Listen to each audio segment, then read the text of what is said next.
The wind pressed hard against Samuel's jacket as he stood at the edge of the wide, curved path that cut through his family's pasture. Dawn was just breaking, yet clarity slipped away from him like mist refusing to settle. The old oak tree near the fence line, usually a symbol of stability and long-term vision, looked distant, almost foreign, as if it no longer recognized the man who had walked beneath its branches since childhood. For months, purpose had been tested in him. He felt direction thinning, discipline fading, and the inner strength he once carried now stretched thin. Even simple decisions came with weight. His farm chores, once an act of intentional living and stewardship, had begun to feel hollow. The horizon glowing faintly with light reminded him of what he used to believe, that a man who walked with integrity would always find his way. But this morning, he wasn't so sure. A shift of wind brushed across his face, subtle and cold, almost like a quiet nudge from divine timing. Yet Samuel couldn't interpret it, not today. A lone calf cried out in the distance, sensing the unsettled spirit of the man who fed it daily. Animals often reacted to the storms inside a man long before the skies revealed anything. Samuel exhaled, long and heavy. What am I even doing anymore? The question formed with a rawness he rarely allowed himself to feel. It was the kind of question a man only asks when he realizes he's been moving without true direction, performing without intention, surviving without clarity, a question that shakes the foundations of identity and leadership. He gripped the old lantern in his hand, a symbol of discipline he once carried with pride, and felt its weight remind him of what he feared losing most: purpose. But it didn't start there. We must go back a little in time. If stories of purpose, clarity, and divine timing speak to your heart, subscribe now and walk this journey with us. Your breakthrough may begin with the next story. Before the weight of uncertainty settled on Samuel's shoulders, his days in the rural American countryside followed a rhythm that shaped both his character and his quiet confidence. He lived on a modest spread of land in southern Missouri, a place where the mornings carried the scent of dew and hay, and the evenings closed with cicadas humming long after the sun dipped below a horizon glowing with soft light. Life here had always been simple, intentional, and rooted in the values his father taught him: discipline, stewardship, and long-term vision. Most mornings, Samuel woke before daylight. The farm was calm then, wrapped in stillness like a silent prayer. He'd step outside with a rope coiled in one hand and a seed bag slung over his shoulder, symbolic tools of consistency and resilience. Beside the barn stood the old oak tree, massive and steady, its branches stretching out like a legacy, reminding each generation that stability is built slowly and protected fiercely. Samuel often paused beneath its shade, taking a brief moment to breathe, reflect, and whisper his gratitude before starting the day. A wide, curved path wound through the pasture, his path, worn by years of footsteps, tractor tires, and the gentle movement of his cattle. It had always pointed him toward clarity, toward the work that gave him direction, until recently. Back then, though, the air still carried purpose. Chores were not burdens, they were rituals. He fed the cattle with focus and integrity, repaired the single, strong fence line with unwavering discipline, and moved through the farm with the emotional maturity expected of a man who understood that leadership begins long before anyone notices it. Every task aligned him with what he believed to be his calling: to tend the land with wisdom and to build something steady enough to outlast storms, external and internal. But beneath that peaceful routine, something subtle was shifting. At first, Samuel ignored the signs: a faint restlessness, a sigh that lingered too long, a silence in his heart where clarity once lived. He chalked it up to exhaustion or the long winter, But even as the mist lifted each morning, offering symbolic clarity to the world around him, something inside him remained clouded. One afternoon, while repairing a broken gate, he felt it sharply. The wind shifted out of nowhere, quick, firm, almost corrective, sending dust across his boots. Samuel looked up instinctively. His father used to say, "When the wind shifts, pay attention. Something inside you needs realignment." But Samuel brushed it off, tightening the bolt and returning to his work with forced concentration. Animals sensed it too. His best horse, Willow, normally calm and steady, had begun lifting her head often, ears flicking towards Samuel with a hint of confusion. The cattle moved uneasily whenever he approached, not out of fear but recognition, an animal's intuitive awareness that the man leading them was walking with hidden tension. The truth settled slowly.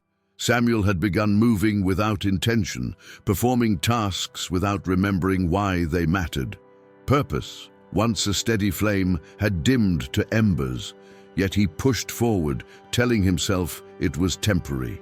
Still, in the quiet hours of dusk, while standing near the oak tree or watching the last light fade behind the hills, he felt something calling for breakthrough, for transformation, something asking him to reconsider the direction of his life, not just the duties within it. He told no one, but deep down he sensed that a storm was forming, not in the skies, but in his own heart, a storm that would force him to question the very foundation of his purpose. And though he didn't yet understand it, divine timing was already preparing a path for clarity, far beyond anything he could imagine. Long before the crisis of purpose settled in, Samuel carried a quiet dream, a humble but profound vision that shaped the way he walked his land. It wasn't about wealth, recognition, or expanding the farm beyond its modest boundaries. His dream was simpler, rooted in integrity, stewardship, and intentional living. He wanted to restore the old North pasture and turn it into a place that could outlive him. That forgotten field, overgrown with thistle and tangled brush, had belonged to his grandfather. It once held fertile soil, strong fences, and a legacy of discipline. Samuel believed that reviving it would not only honor his family heritage, but also anchor his life with renewed purpose and long-term vision. He pictured a space where cattle grazed in peace, where still water pooled near the creek bed, and where the horizon glowed each evening with quiet promise. Every time he walked past the old oak tree, he imagined the North pasture alive again, green, structured, thriving. It wasn't just a dream, it was a direction, a calling, something that demanded consistency, character building, and emotional maturity, something that required breakthrough thinking and strategic planning, not just physical effort. But Samuel hesitated to begin. Responsibility weighed heavily on him. Restoring that field would take seasons of patience, discipline, and resilience. And although the dream lived inside him, he feared beginning a transformation he wasn't sure he could finish. One cool morning, long before the crisis deepened, Samuel walked the land alone. The mist was lifting, offering clarity to the fields around him. He stopped near the fence line, placed a hand over his heart, and let a moment of quiet prayer rise within him. Lord, if this is meant to be my purpose, give me wisdom, give me direction, help me see what I cannot see. The wind shifted gently, brushing the tall grass in one smooth ripple. It felt like divine timing whispering, "Begin." Samuel opened his eyes and saw a single beam of early sunlight break through the clouds, illuminating the worn path that led toward the neglected pasture. It stirred something inside him, a sense of calling, of alignment, of leadership awakening. It wasn't loud or dramatic, it was subtle, precise, and deliberate, and in that moment, he felt his dream take on a new weight. Not just a task for the land, but a task for his soul. Restoring the pasture would require restoring himself. Strengthening the soil would mirror strengthening his focus. Clearing the brush would reflect clearing his doubts. He walked back to the house with renewed energy, a seed of purpose planted firmly within him. He didn't know yet that this dream, the very one meant to bring clarity, would soon be the center of his deepest internal trial. Samuel began working on the north pasture with quiet determination, but the deeper he stepped into the project, the more he realized how unprepared he felt, emotionally, spiritually, and mentally. What he thought would inspire purpose instead exposed the cracks in his discipline and the thinning edges of his inner strength. The first weeks went smoothly. He cleared brush, repaired broken posts along the fence line, and mapped out where new water flow would help restore the soil. But once the initial momentum faded, the weight of the task grew larger than his confidence. He started waking up with a heaviness he couldn't explain. Each morning, the mist rose gently off the fields, offering clarity to the world around him, yet inside him, clarity slipped further away. One cold morning, he stood at the wide, curved path leading toward the pasture and felt nothing, no direction, no focus, just the ache of a man unsure if his dream was still his dream. His hands trembled around the handle of the plow. Even the oak tree, usually a symbol of stability, seemed distant, its branches still but unspeaking. He began avoiding the pasture, then avoiding his chores, then avoiding himself. At night he lay awake, staring at the ceiling while doubts whispered through the dark. What if I'm not cut out for this? What if I ruin the land instead of restoring it? What if my purpose was never as strong as I believed? Internal storms are often the fiercest, and this one stripped him of consistency. Days passed with little progress. He'd take the rope or seed bag in hand, tools of discipline he once respected, but something inside resisted. Even the animals sensed it. Willow, his horse, approached him cautiously, lowering her head as if urging him to remember who he used to be. But Samuel felt hollow, stretched thin by the silent pressure to become someone stronger than he felt. One afternoon, exhaustion overtook him. Kneeling beside the creek bed, he let cold water slip through his fingers. The wind shifted, sharp and sudden, sending a shiver across his spine. He should have read it as divine guidance, a callback to intentional living. Instead, he felt it as a reminder of how far he'd drifted from the man he once was. He whispered into the quiet air, "I just don't know anymore." His voice cracked, the confession heavier than any physical weight he'd carried. The pasture looked endless, the work insurmountable, the dream too large for a man losing the battle with his own uncertainty. That evening, standing at the fence line, he felt the first collapse inside him.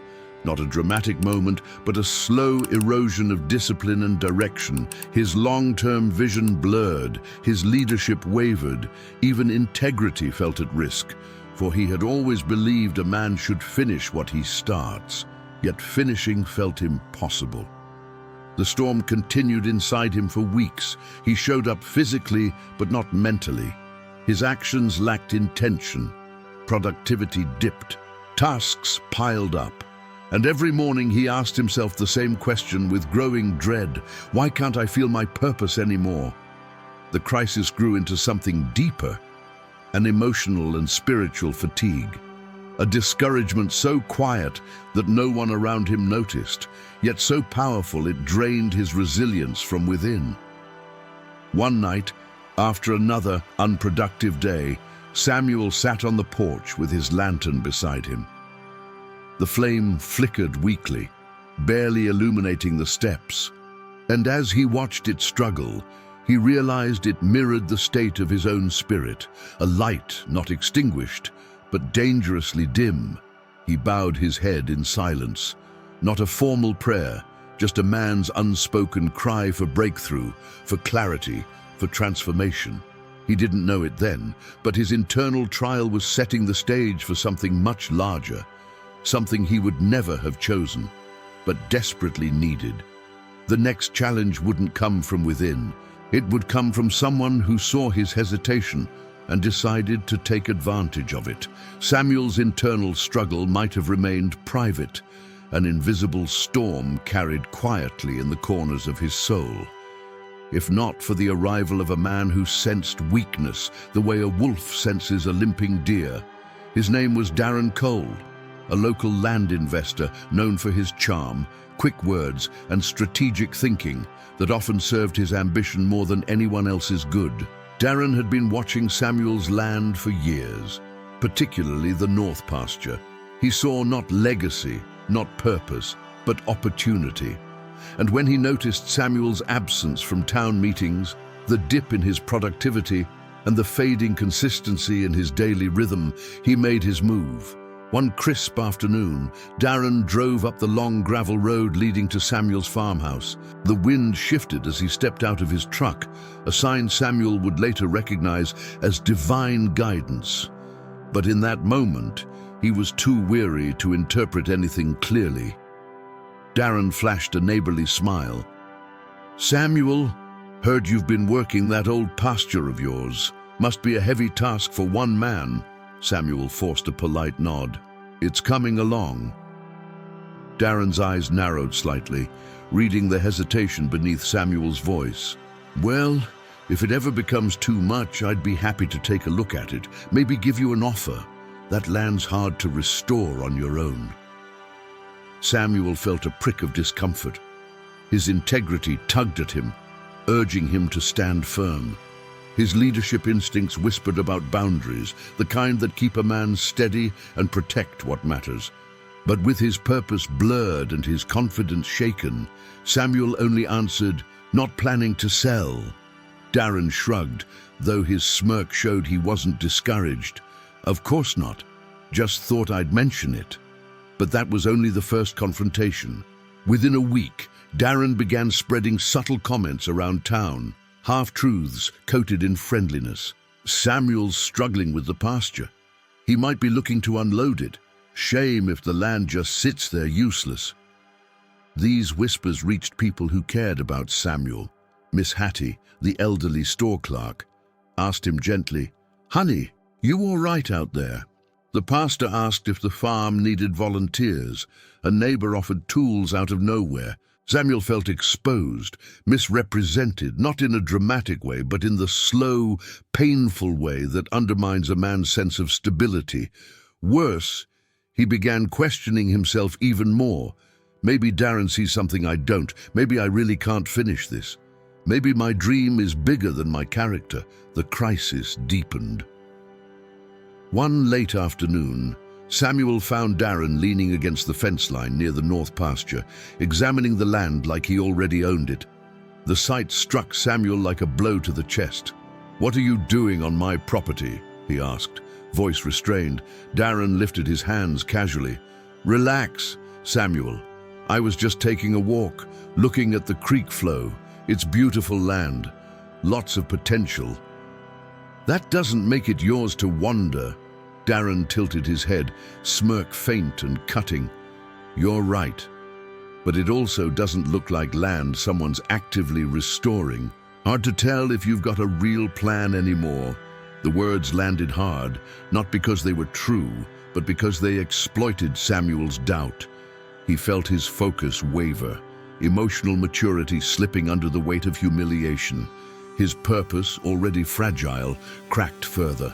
A week later, Samuel received a letter stating that an anonymous neighbor had filed a concern with the county about improper maintenance of his pasture.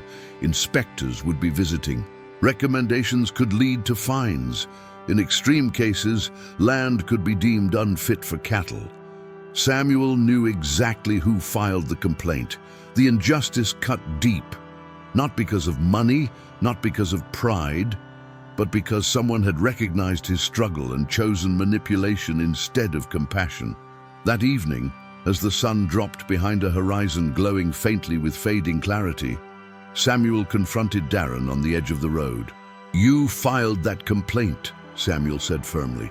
Darren didn't bother denying it. "Samuel, I'm trying to help you. You're overwhelmed. Everyone can see it. Maybe it's time to let go before things get worse."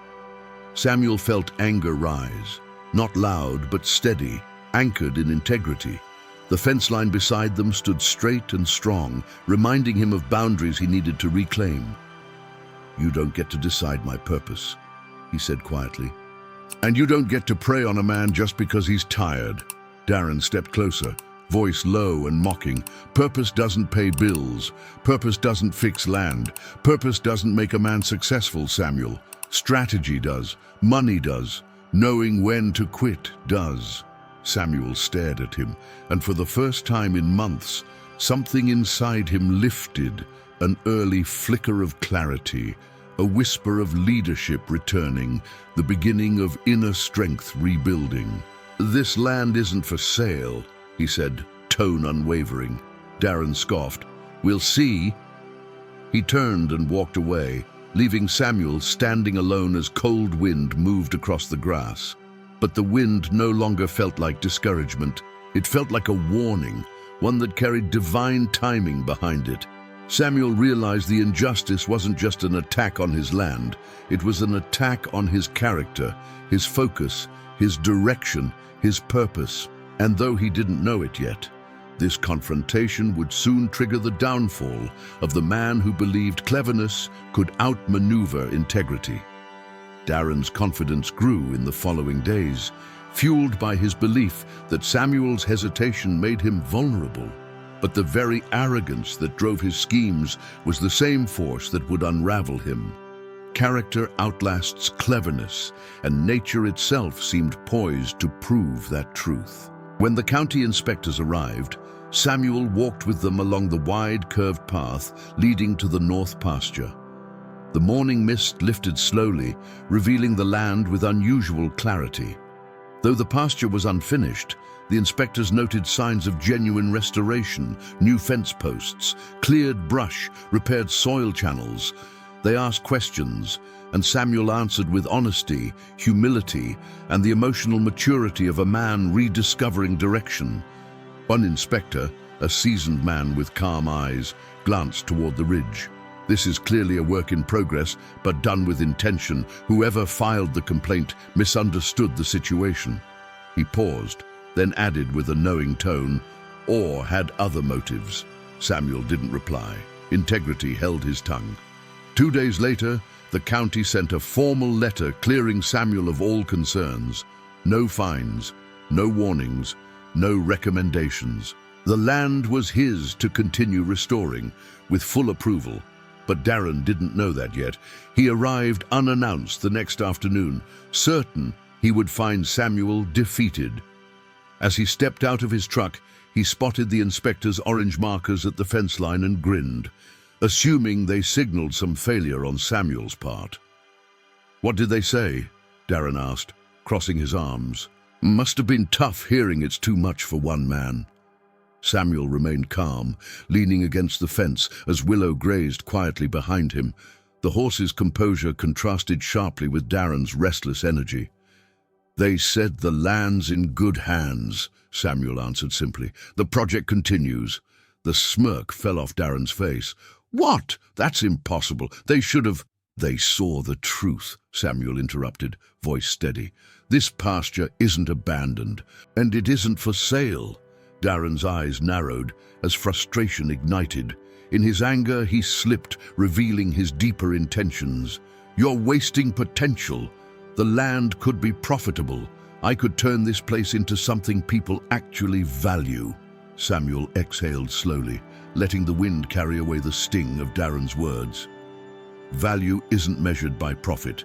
It's measured by purpose, by stewardship, by integrity." Darren scoffed. "Integrity doesn't make you successful. Maybe not quickly," Samuel replied, "but it lasts." At that moment, a pickup truck turned into the property. The county inspector stepped out, holding additional documents Samuel had requested about water flow restoration. He greeted Samuel warmly, then looked at Darren with a colder, more discerning gaze. "You must be the neighbor who filed the complaint," the inspector said. Darren stiffened. "I wanted to make sure the land was being cared for." The inspector glanced at the thriving patches Samuel had restored.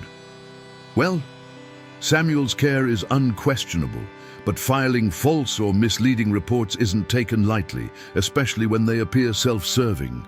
Color drained from Darren's face. The inspector continued, "We'll be reviewing your statement, and if we find intentional misrepresentation, there will be consequences." Darren opened his mouth but found no words. Cleverness, so loud, so confident days before, collapsed beneath the weight of accountability. He retreated to his truck, the wind shifting sharply as if punctuating his exit. Willow lifted her head, watching calmly, as though the animals themselves sensed the justice unfolding. Darren drove away, leaving dust swirling behind him, dust that settled quickly, as all things built on manipulation eventually do. Samuel remained still for a long moment, letting the silence settle around him. No victory dance, no pride, just gratitude and relief that integrity had defended him where his own strength had nearly failed. And in the quiet, he felt something shift inside, a returning clarity, faint but unmistakable. The fall of the unjust was not the end. It was the clearing of a path leading toward the blessing God had been aligning for him all along. The days following Darren's departure carried a different kind of quiet, lighter, steadier, filled with a clarity Samuel hadn't felt in months. It wasn't that all his doubts vanished, but the internal storm had settled. Where confusion once churned, direction began to rise. Where discouragement weighed him down, resilience stirred again. One early morning, Samuel walked the wide, curved path toward the north pasture. The sky still held traces of night, but the horizon glowed faintly with golden light, a promise forming slowly at the edges. The mist lifted in thin ribbons, revealing the land with gentle precision. Willow followed behind him, her steps soft, steady, almost reverent. Samuel paused near the old oak tree.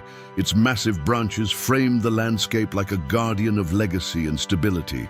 The fence line beside him stood strong, reminding him of the boundaries and values he'd reclaimed during his trials. For a moment, he rested his hand on the rough bark, allowing gratitude to rise quietly in his chest. He whispered, "Thank you for not letting me give up." Just then, the wind shifted, clean, warm, almost intentional. It carried across the pasture in a long, sweeping motion, pushing the tall grass into waves of shimmering green. Samuel looked up, and the sight stunned him, the first true sign of transformation in the land. Where he had cleared brush weeks before, fresh shoots had begun to rise, vibrant, healthy, full of promise. The soil he had worked so hard to restore was darker, richer, alive. A small stream of still water pooled in the creek bed, reflecting the morning light like a polished mirror. It was as though creation itself had waited for the exact moment his heart regained alignment, and then responded. A surge of insight washed through him. Purpose wasn't lost. Purpose was delayed until he was ready. He stepped deeper into the pasture, his boots sinking into soft earth that had once been hard and unyielding. Every part of the land seemed to breathe again. Birds returned to branches. A deer lifted its head from the brush, unafraid. Even Willow let out a gentle snort, sensing the shift, the blessing, before Samuel fully grasped it. Then, as if sealed by heaven's own timing, the sun broke fully over the ridge. Golden light spilled across the fields, illuminating everything. The oak tree, the fence line, the restored soil, and finally, Samuel himself. Warmth wrapped around him, and emotion rose so quickly he had to steady his breath. In that breathtaking, holy stillness, the truth settled deep into his spirit. God never arrives late. Every delay had been divine precision. Every setback had been character building. Every internal battle had been preparing him for maturity, leadership, and long-term vision. Every injustice had positioned him for clarity and breakthrough. Samuel sank to one knee, not in weakness, but in reverence. A quiet prayer slipped from his lips, carried by the wind. "Thank you for your timing. Thank you for your guidance. Thank you for protecting what I couldn't protect alone." Tears warmed his face, not of sorrow, but of relief and recognition. The purpose he thought he lost had been returning piece by piece, shaped by discipline, consistency, and the transformative work of God's unseen hand. Standing again, Samuel walked the perimeter of the pasture with renewed focus. Every step felt intentional. Every breath carried inner strength. He no longer saw an unfinished burden. He saw a future, a field that would thrive, a land that would sustain, a legacy that would endure beyond him. The dream wasn't just alive, it was blessed. As he returned to the oak tree, Willow trotted beside him with new energy. The storm, internal and external, had finally ended. Peace settled like still water. Purpose returned like sunrise. Clarity rested on him like a mantle. Samuel looked toward the glowing horizon and whispered a vow. "I will finish this, with integrity, with discipline, with gratitude." And for the first time in a long time, he believed he would. In the seasons that followed, Samuel often returned to the north pasture at sunrise, watching the golden horizon unfold across the land he once feared he'd never restore. The transformation reminded him daily that a man's greatest breakthroughs rarely arrive when he expects them. They arrive when his character is ready to hold them. He learned that leadership begins long before anyone notices, in the quiet decisions that shape integrity, and in the unseen battles of the heart where discipline is forged. He discovered that clarity is not a gift handed to the strong, but a reward granted to the consistent. And he carried a new truth within him, steady and unshakable. Those who walk with purpose may bend, but they do not break. Those who wait with faith may tire, but they are never abandoned. And those who honor God's timing will always receive exactly what they need, not early, not late, but in perfect precision. As the wind moved softly across the restored pasture, Samuel understood something eternal. Often, God strengthens a man before he blesses him, for the blessing requires the strength. And if Samuel's journey spoke to something deep inside you, if his return to purpose reminded you of your own need for clarity, discipline, and direction, then let this be your moment too. Because his story isn't just a rural tale, it's a mirror, a reminder that even in seasons of silence, God's timing moves with precision, shaping your resilience long before the blessing arrives. So pause, breathe, and anchor this truth in your heart. If you believe that divine timing is never late, write in the comments, "I trust God's timing."